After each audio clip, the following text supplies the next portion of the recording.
Assalamualaikum warahmatullahi wabarakatuh. Balik lagi bareng Guru Uncu KFY di sini. Kali ini kita mau bahas materi kimia kelas 12 semester 1, sifat koligatif larutan. Nah, di part yang ketiga kali ini kita akan pemantapan materi. Oke, langsung saja yang akan kita bahas yaitu pengantar sifat koligatifnya, kemudian rumus-rumus dari sifat koligatif larutan. Lalu nanti ada soal USBN 2014 sampai dengan soal USBN 2020.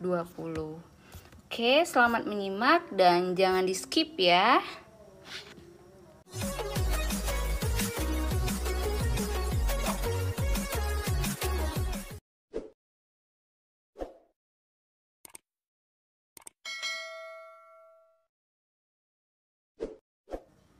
Oke anak-anak, langsung saja kita bahas pengantar sifat koligatif yang sudah pernah kita bahas sebelumnya. Yaitu pengertiannya dulu ya, ada pengantarnya molaritas, molalitas, lalu ada fraksi mol.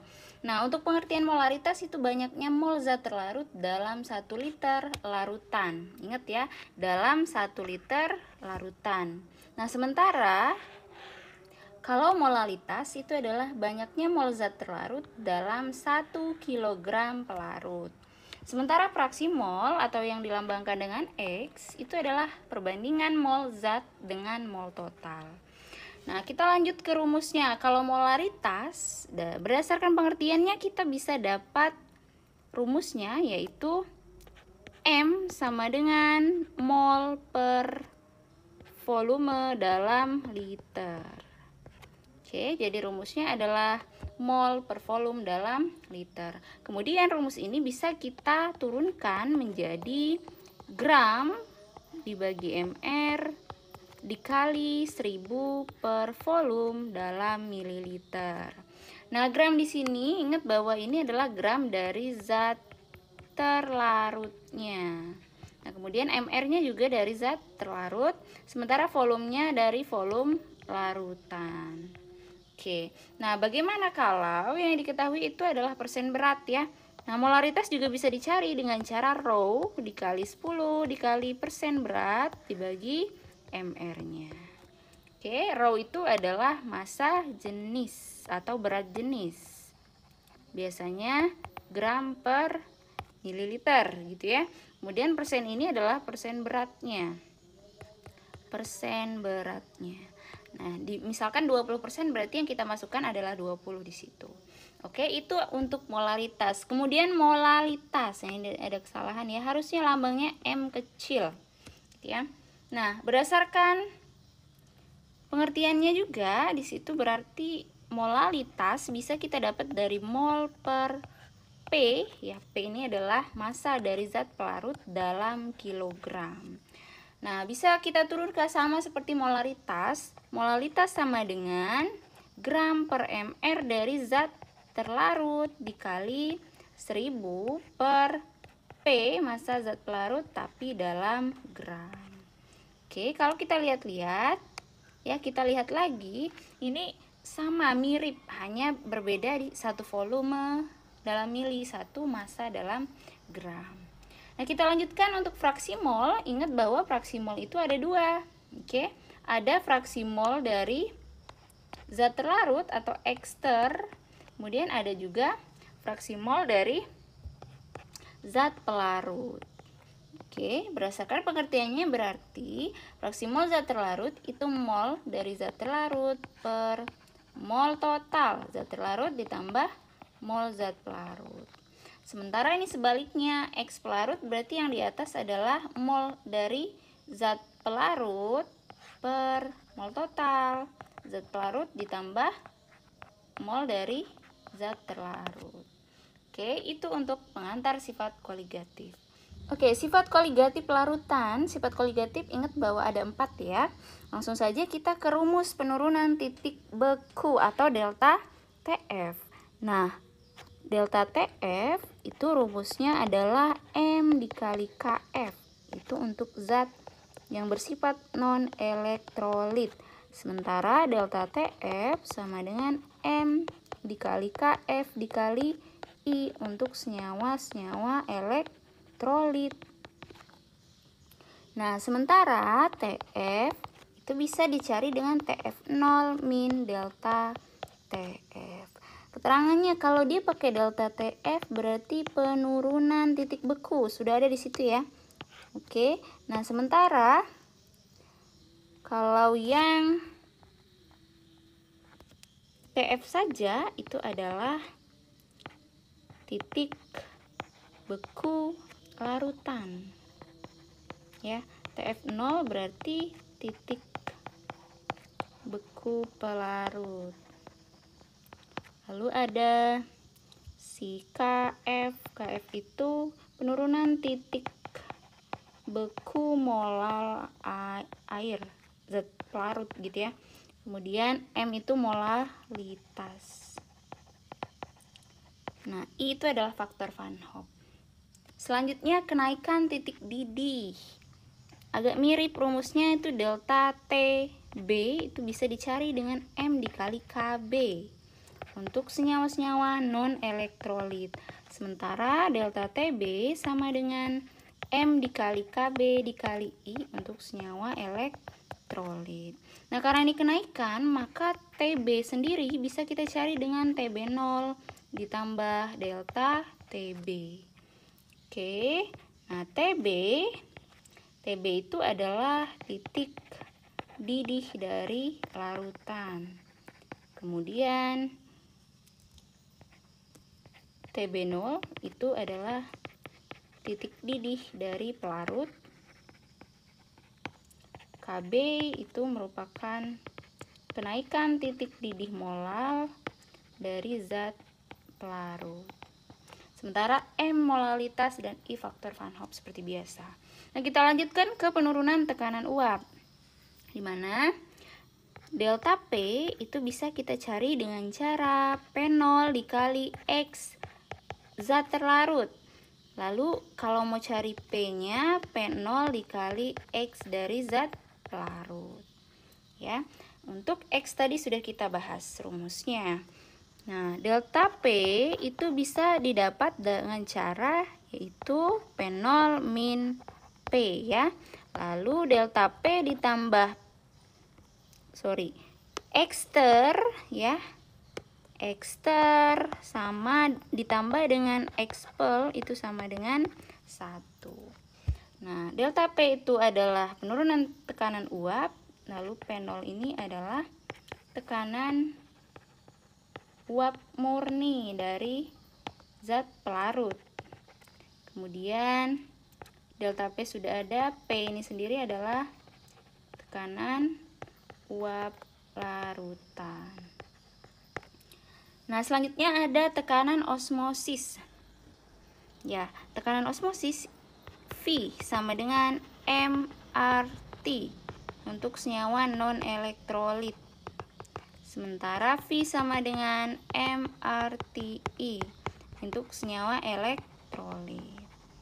Nah, penurunan tekanan uap yang tadi ya, I-nya di mana ya? Letak I-nya adalah I selalu bersama dengan mol dari zat terlarut gitu ya, kalau dia elektrolit.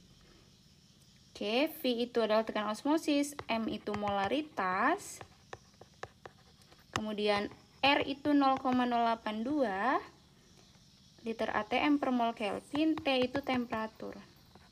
Temperaturnya harus dalam Kelvin karena dia suhu mutlak. Nah, ingat lagi ya bahwa sifat koligatif ini sifat-sifat yang dipengaruhi, sifat fisik yang dipengaruhi oleh banyaknya mol zat terlarut gitu ya. Nah, maka karena itu kita bisa simpulkan nih, kesimpulan terselubung gitu ya. Kesimpulannya bahwa kalau misalkan mol dari zat terlarutnya banyak ya, semakin banyak, maka itu sama saja dengan semakin turunnya ya, penurunan titik bekunya. Maka yang terjadi adalah titik bekunya turun semakin kecil, lalu titik didihnya semakin naik atau semakin besar. Kemudian tekanan uapnya semakin turun juga, kecil. Lalu tekanan osmosisnya semakin besar. Seperti itu ya. Itu kesimpulannya, bahwa kalau mol zat terlarut banyak, titik bekunya turun, titik didihnya semakin naik, tekanan uapnya semakin turun, tekanan osmosisnya semakin besar gitu ya. Nah, lanjut ke faktor Van Hoff. Untuk rumus elektrolit kuat, I itu sama dengan N, di mana N itu adalah jumlah ionnya. Ya, contohnya misalkan NaCl nih. Kita ionkan menjadi Na+ ditambah Cl-, berarti ionnya ada 1 ditambah 1. Maka N-nya sama dengan 2, sehingga I juga sama dengan 2. Kalau misalkan nih MgCl2 gitu ya, kita ionisasi menjadi Mg2+ ditambah 2Cl-, sehingga ionnya ada 1 ditambah 2, maka I sama dengan 3. Oke, selanjutnya elektrolit lemah, I itu rumusnya 1 plus N-1 dikali alfa. Ya, dimana alfa itu sendiri adalah derajat ionisasi. N itu adalah jumlah ion. Misal, kalau misalkan nih, si CH3COOH terion 20% gitu ya, I-nya berapa? Maka kita ionisasi dulu CH3COH menjadi CH3COO- ditambah H+. Ya, maka I-nya sama dengan 1 plus N-1 dikali alfa. N-nya sendiri ionnya 2. Maka 2 dikurang 1, alfanya 20%. 20% itu berarti 0,2. Ingat, dikurang dulu, dikurung. 2 min 1 2 dikali 0,2. Nah, maka I-nya adalah 1,2. Seperti itu ya.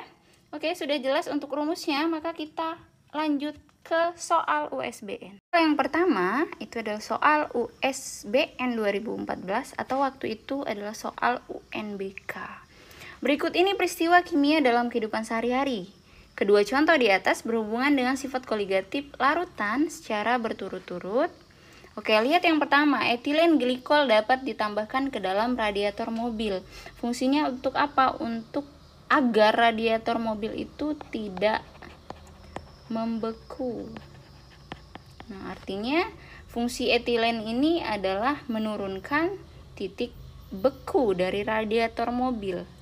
Nah, maka pilihan jawabannya ada 2, penurunan titik beku dan desalinasi air laut itu berarti adalah mengurangi kadar garam, ya. Mengurangi kadar garam dari air laut agar bisa dikonsumsi, ya. Nah, ini berarti mengurangi kadar ya, atau dari pekat nih. Pekat kita kurangi. Kita ambil kadar garamnya, itu berarti adalah osmotik balik. Sehingga jawaban yang tepat adalah yang D. Oke, bisa dipahami ya. Kita lanjut soal yang kedua. Ini adalah soal USBN atau UNBK 2015. Berikut ini adalah beberapa pemanfaatan sifat koligatif larutan yang banyak ditemui dalam kehidupan sehari-hari. Pasangan sifat yang merupakan pemanfaatan penurunan titik beku adalah: yang pertama, penggunaan cairan infus. Ya, infus ini adalah penerapan dari tekanan osmosis gitu ya. Kemudian pembuatan cairan pendingin pada es putar. Cairan pendingin pada es putar itu berarti kalau ngomongin es ya, berarti ini adalah penerapan titik beku atau penurunan titik beku. Kemudian ada penggunaan obat tetes mata. Obat tetes mata ini dimasukkan ke dalam mata, tentu dia akan menyerap ya ke dalam bola mata. Ini adalah tekanan osmosis. Pencairan salju menggunakan garam dapur. Ini untuk menurunkan titik beku dari salju itu. Kemudian pemberian garam dapur pada lintah ini untuk membunuh lintah ya. Ini adalah penerapan dari tekanan osmosis. Nah, maka yang tepat sifat pemanfaatan penurunan titik beku adalah nomor 2 dan nomor 4. Sehingga jawabannya adalah yang D.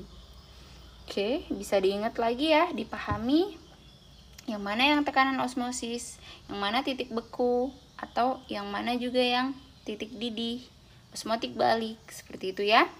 Oke, itu soal yang kedua. Kita lanjut lagi nih, masih semangat kan ya? Soal USBN atau UNBK 2016. Berikut ini beberapa penerapan sifat koligatif dalam kehidupan sehari-hari. Penerapan tekanan osmosis terdapat pada peristiwa nomor. Nah, memang yang sering keluar di soal itu adalah penurunan titik beku atau tekanan osmosis gitu ya. Nah, ini bisa ingat kembali penyerapan air pada akar tanaman. Ini berarti seperti pemindahan air gitu ya. Pemindahan air dari tanah ke akarnya. Nah, ini adalah tekanan osmosis. Penambahan garam dalam es putar tadi. Es berarti beku ya. Ini titik beku, penurunan titik beku. Kemudian penambahan garam tadi ke salju. Es juga ya, berarti titik beku. Penggunaan garam untuk membunuh lintah ya, tadi juga udah ada di soal sebelumnya. Ini penerapan tekanan osmosis. Penambahan etilen glikol radiator ini juga udah kita bahas tadi. Ini adalah penurunan titik beku. Maka yang tepat yang mana? Tekanan osmosis 1 dan 4. Maka jawabannya adalah yang B. Nah, kita lanjut ke soal yang keberapa nih tadi? Yang keempat ya. Soal USBN 2017. Bagian berikut ini adalah gambar molekular larutan dengan berbagai konsentrasi. Nah, kita lihat ada 5 di sini ya. Tabungnya. Larutan yang mempunyai tekanan uap paling kecil ditunjukkan oleh gambar nomor. Oke, perhatikan perbedaan dari setiap tabung ini ya. Tabung ini nomor 1, 2, 3, 4, 5.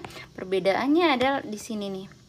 Ada pada jumlah zat terlarut dan zat pelarutnya. Nah, kita lihat yang dia mau itu adalah tekanan uap paling kecil. Ingat kembali rumus tekanan uap itu apa ya? Tekanan uap P ya. P sama dengan P0 dikali X pelarut. Oke, benar ya. Berarti rumus kelima. Larutan dalam gelas kimia ini sama. P0 dikali X pelarut. Nah, X pelarut ini bisa kita turunkan menjadi mol zat pelarut per mol zat pelarut ditambah mol dari zat terlarut. P sama dengan P0 dikali mereka. Nah, coba kita pakai logika. Logikanya ya, dia maunya kecil. Berarti kita pengen P-nya kecil nih. Nah, lihat P, dia berbanding lurus dengan mol zat pelarut. Sehingga kalau mau P-nya kecil, kita harus pilih yang zat pelarutnya juga kecil. Ingat ya, kalau mau P kecil, tekanan uap kecil, maka harus mol dari zat pelarutnya yang kecil juga. Nah, tinggal lihat di 5 tabung ini. Yang mol zat pelarutnya sedikit yang mana? Nah, ini zat pelarutnya ya. Oke, yang putih. Yang putihnya sedikit aja yang mana? Maka yang benar adalah nomor 5. Karena zat pelarutnya paling sedikit atau paling kecil. Jawabannya adalah yang E. Oke, sampai di sini bisa dipahami ya? Cukup jelas? Oke, kalau ada pertanyaan silahkan tulis di kolom komentar. Lanjut lagi, soal USBN atau UNBK waktu itu 2018. Perhatikan gambar ilustrasi komposisi larutan berikut ini. Pernyataan yang tepat untuk kedua larutan tersebut adalah, nah ini dia minta pernyataan. Memang agak lebih lama kita menjawabnya ya. Nah, perbedaannya di sini larutan A, zat terlarutnya lebih sedikit gitu ya. Berarti kita tulis aja zat terlarut dari A itu lebih sedikit dari zat terlarut si B. Nah, maka yang terjadi apa? Ingat kesimpulan kita tadi ya. Kesimpulannya gini, kalau mol zat terlarutnya semakin besar, yang terjadi titik bekunya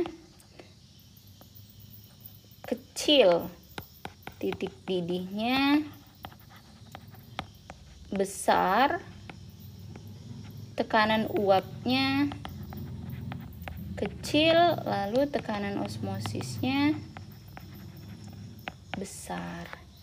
Nah, berarti kalau dibalik nih, zat terlarut A itu lebih kecil, maka jadinya nanti adalah titik bekunya malah semakin besar. Lalu ada apa lagi? Titik didihnya semakin kecil. Kemudian tekanan uapnya semakin besar. Tekanan osmosisnya ya lebih kecil ketimbang dari si B. Oke, larutan A ini kesimpulannya. Nah, maka lihat yang mana yang tepat. Tekanan osmosis larutan A lebih tinggi daripada larutan B. Coba perhatikan, osmosisnya harusnya lebih kecil, berarti salah. Titik didih larutan A lebih tinggi, bener nggak? Lebih kecil, berarti salah. Titik beku larutan A lebih tinggi, oke, daripada larutan B. Bener ya? Tekanan uap larutan A lebih rendah daripada larutan B. Tekanan uapnya harusnya lebih besar. Larutan A isotonik dengan larutan B. Isotonik itu kemarin artinya V-nya sama. VA sama VB, tekanan osmosisnya sama. Sementara tekanan osmosisnya harus lebih kecil, berarti E juga salah. Jadi sudah jelas jawabannya adalah yang C. Oke, bisa dipahami ya. Nah, ini adalah dua soal terakhir ya. Soal USBN 2019. Perhatikan tabel data larutan berikut. Derajat ionisasi larutan elektrolit Turner tersebut adalah, oke, perhatikan yang ditanyakan itu adalah derajat ionisasi. Nah, lambangnya apa? Alfa, gitu ya. Nah, kemudian kita lihat apa yang diketahui. Larutannya non-elektrolit dan elektrolit Turner. Apa arti Turner? Turner ini menunjukkan jumlah ionnya. Ada 3 tersier ya. Nah, jumlah ion itu lambangnya adalah N. Nah, ada konsentrasi di sini sama-sama 1 molal. Kemudian titik didih atau kita lambangkan dengan TB. 101,8 dan 104,68.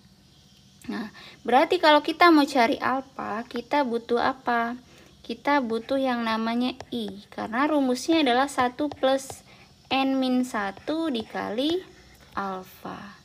Oke, ingat rumusnya ini 1 plus N-1 dikali alfa. Nah, ada di mana sih I? I ini ada hubungannya dengan TB.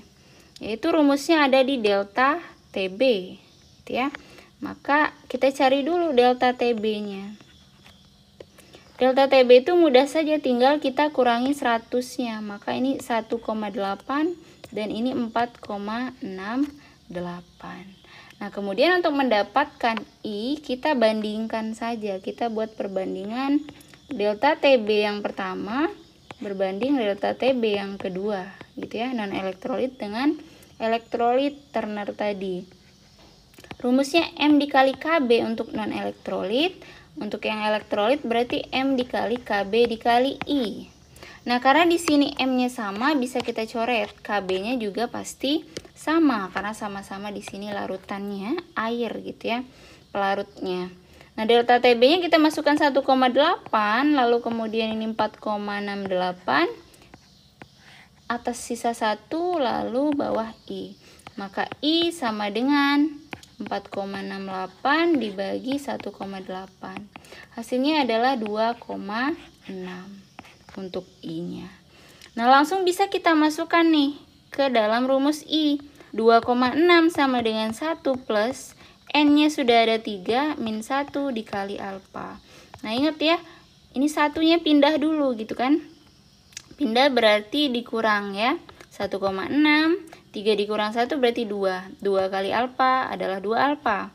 Maka alfa sama dengan 1,6 per 2. Jadi jawabannya adalah 0,8. Jawabannya yang benar itu adalah yang C. Oke, tidak susah kan? Tidak sulit. Ini tidak terlalu banyak hitungannya, cuman memang harus mengerti konsepnya. Itu untuk soal USBN 2019. Kita masuk ke soal yang terakhir. Ini adalah soal USBN 2020.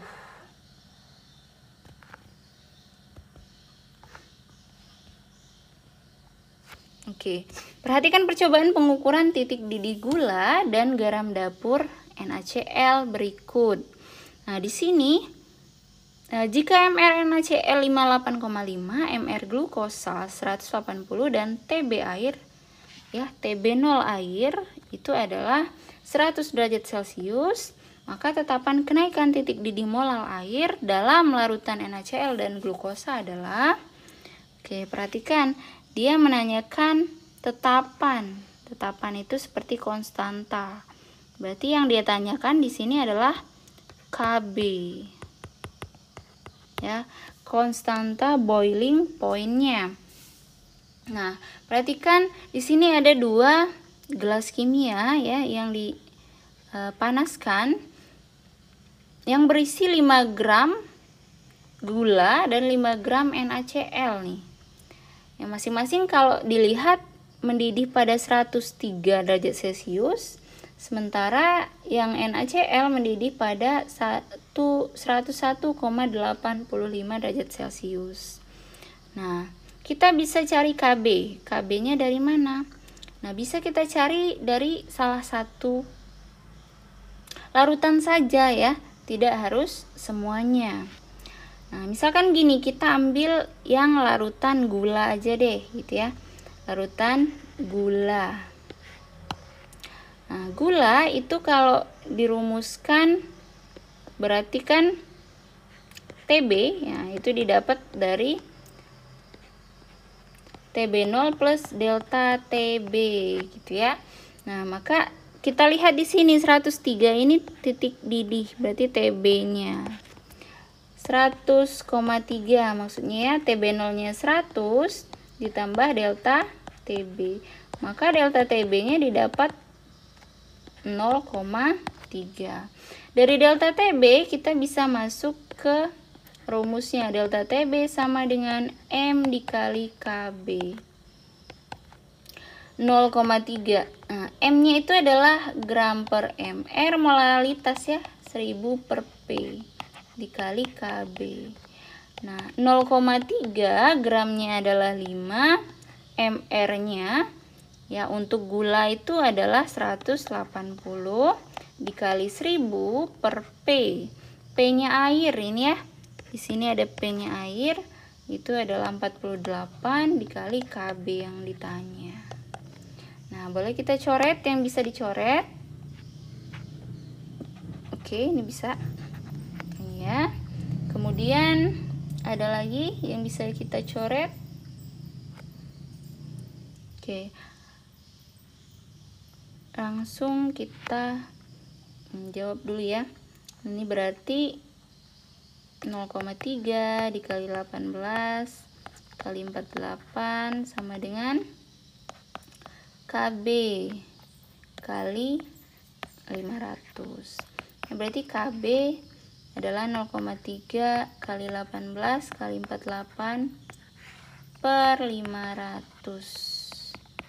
Oke, bisa dicari jawabannya apa?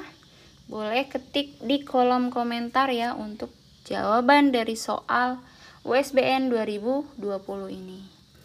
Oke, sampai di sini untuk sifat koligatif larutan part yang ketiga. Sampai jumpa di part bab selanjutnya malah, yaitu bab yang kedua, itu adalah penyetaraan reaksi redoks. Oke, terima kasih sudah bersedia mendengarkan dari awal sampai akhir. Wassalamualaikum warahmatullahi wabarakatuh.